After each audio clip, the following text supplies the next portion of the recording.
MonPay дансан дах мөнгөөрөө өөрийн болон бусдын дугаарт дата авах зааврыг хүргэж байна.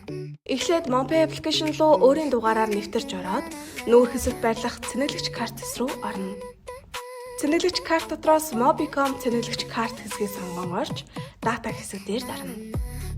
Энд дата багцын төрлүүд харагдах бөгөөд бүх хэрэглээнд зориулсан эсвэл сошиал буюу Facebook, Instagram, TikTok ашиглах, видео буюу YouTube, Woo үзэхэд зориулсан, гейминг буюу тоглоом тоглоход зориулсан гэд маш олон төрлийн сонголтууд гарч ирнэ.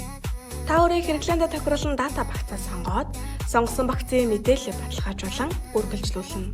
Өөрийн дугаарт дата авах уу, бусдын дугаарт авах уу гэдгийг сонгоод нөтийн баримт авах төрлөө сонгон цааш үргэлжлүүлнэ. Төлбөр болон дата авах дугаараа баталгаажуулан үргэлжлүүлэх дараад MonPay үйлчилгээний гүйлгээ хийх 4 хоорондоо пин кодоо оруулан баталгаажуулснаар таны дата багц амжилттай цэнэглэгдэнэ. MonPay-ээр дата авах ийм л амархан.